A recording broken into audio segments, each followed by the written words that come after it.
یہ گمراہیاں جو ہمارے ہاں گھر کر رہی ہیں، اس کا علاج کرنے کی ضرورت ہے۔ اعلیٰ حضرت رضی اللہ تعالیٰ عنہ نے شرطیں لکھ کر کے رکھی ہیں کہ کس سے بیعت کرو گے، کس سے نہیں کرو، کیونکہ سب سے زیادہ یہاں گرنے کے چانسز یہاں ہیں۔ یہاں اندھا دھند یقین کیا جاتا ہے، پیر کی بات پر ایسے آنکھ بند کر کے یقین کرنے کا رواج ہے ہمارے درمیان۔ اس لیے شیطان اس چور راستے سے اندر آتا ہے کہ سارے مریدین آمنا صدقنا کہیں گے۔ میرے عزیزو، یہ بات میں اپنے لیے بھی کہتا ہوں، آج اگر مجھ سے بھی کوئی بیعت ہے، میرے ہر اس مرید سے بھی میں یہ کہوں گا، اس وقت تک تمہاری بیعت قائم ہے جب تک میں شریعت پر قائم ہوں۔ جب تک میں شریعت پر قائم ہوں اس وقت تک تمہاری بیعت قائم ہے۔ اگر مجھے شریعت سے ذرا برابر ہٹا دیکھا، میری بیعت توڑ دو، بلکہ خود ٹوٹ جائے گی۔ یہ بات اس لیے عرض کر رہا ہوں کہ شریعت کے ترازو میں ہر ایک کو تولو۔ میں دوسروں کے متعلق نہیں کہہ رہا، مجھے خود تولو۔ جو مجھ سے بیعت ہوا ہے اس مرید سے بھی میں کہوں گا کہ شریعت کے دائرے، یہ نہیں کہ میرے پیر نے کہہ دیا آنکھ بند کر کے، جیسے آج کے لٹھو مرید ہیں کچھ، پیر صاحب نے کہہ دیا نہیں ہونا ہی ہے انہیں، نہیں، پہلے پرکھو اس کو کہ پیر نے اگر حکم دیا ہے تو رسول پاک کی شریعت کے مطابق دیا کہ نہیں دیا۔ مفتی اعظم ہند رضی اللہ تعالیٰ عنہ اپنے ایک مرید کو ٹکٹ لانے کے لیے بھیجے، اور وہ ظہر کی نماز قضا کر گیا۔ عصر کے ٹائم پر پہنچا تو سب سے پہلے مرید سے یہ پوچھا کہ ظہر پڑھی تھی کہ نہیں پڑھی تھی، ظہر تھی یا جمعہ کی تھی؟ اس نے کہا لائن میں لگا تھا، چھوڑ کے جاتا تو پھر لائن ٹوٹ جاتی اور ٹکٹ بھی نہیں ملتا، آپ کا چھوٹ گئی۔ تو آپ نے جلال کا اظہار کیا، ٹکٹ پھینک دیا۔ یہ پیر و مرشد ہے۔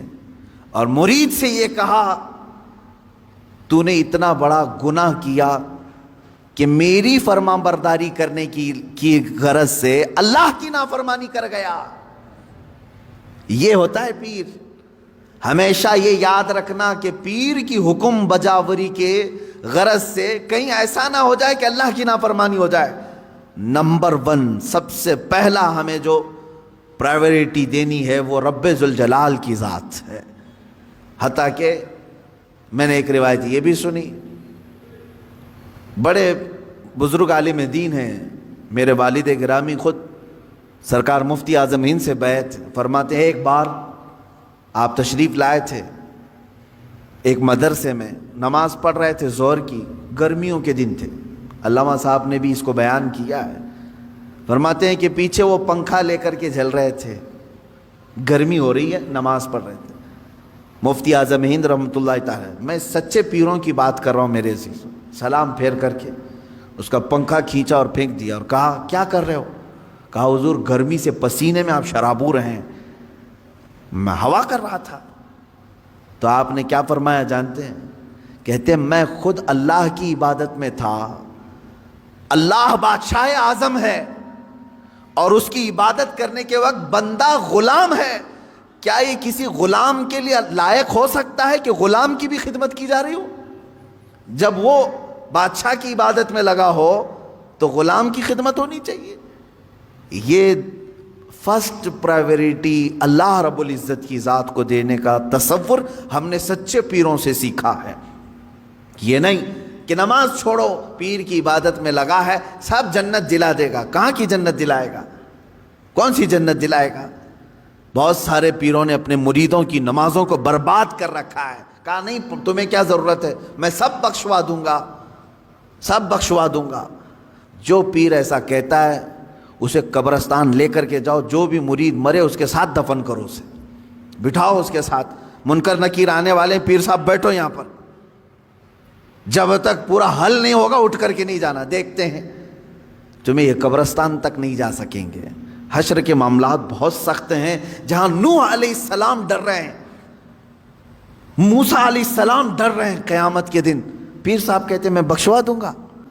اور یہاں صبح سے شام تک عورتوں کی بھیڑ میں بیٹھا ہوا پیر، وہ کہتا ہے میں سب کی بخشش کروا دوں گا۔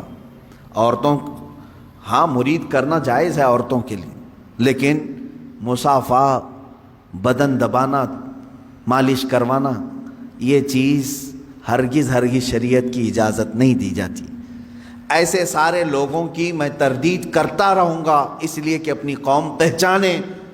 تم اپنے جسم کے علاج کے لیے جو ڈاکٹر ڈھونڈتے ہو، اچھے سے اچھا ڈاکٹر ڈھونڈتے ہو، MBBS چاہیے، MD چاہیے، اور اپنے روح کے علاج کے لیے جھولا چھاپ جس کی کوئی شریعت میں علم بھی نہیں، ایسے پیر کو ڈھونڈ لیتے ہو جو تمہاری طبیعت اور تمہارے روح کا علاج کرے گا۔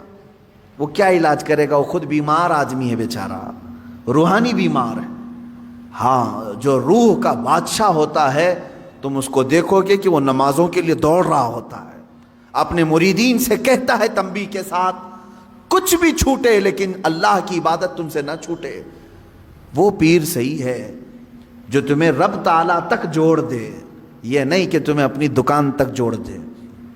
یہاں پر سب آتا رہے، سب تم چلتے رہو، سب ٹینشن فری ہو کر کے جیو۔ کچھ مرید ایسے بھی ہیں، وہ سوچتے ہیں پیر صاحب کے پاس ہم نذرانہ ہدیہ بھیجتے رہیں گے تو ہمارے لیے دعائیں بھی کرتے رہیں گے، ان کا سایہ بنا رہے گا اور ہمارا سب چلتا رہے گا، کچھ بھی بلا نہیں آئے گی، مصیبت نہیں آئے گی۔ یہ سب جاہلوں کے پیدا کیے ہوئے معاملات ہیں میرے عزیزوں، جاہلوں کے ہیں۔ صحابہ کرام سے بڑھ کر کے مرید کون تھا؟ میرے آقا صلی اللہ علیہ وسلم سے بڑھ کر کے پیر کون تھا؟ اس کے باوجود رسول کریم صلی اللہ تعالیٰ علیہ وسلم سے صحابہ کرام کے اتنے گہرے تعلق کے باوجود مجھے بتائیں کبھی کسی صحابی کو حضور نے کہا ہو چھوڑ دو نمازیں، میں ہوں نا؟ کسی سے کہا ہو؟ عام صحابہ کی تو بات تو چھوڑیں، حضور نے خود سیدہ کائنات فاطمہ الزہرا رضی اللہ تعالیٰ عنہ سے کہتے ہیں، اے فاطمہ، کیا کہتے ہیں؟ اعملی لا اغنی عنکی شیئا، تو اپنے عمل میں پوری ہو، سارے عمل پوری کرتے رہنا، یہ مت سوچ کر کے بیٹھنا کہ میں تیرے لیے سب کچھ کر دوں گا، میں تیرے لیے سب کچھ کر دوں گا، یہ سوچ کر کے عمل سے دور نہیں ہونا۔ حضرت فاطمہ کو جب حضور یہ کہہ رہے ہیں تو کون سا پیر ہے جو اپنے مریدوں کو نماز کی چھٹی دے رہا ہے؟ آؤ سب قوالی میں بیٹھو، نماز معاف ہو جائے گی، ہے؟ آؤ یہاں گانے باجے بھنگڑے لگتے رہیں، تمہاری نمازیں جاتی رہیں۔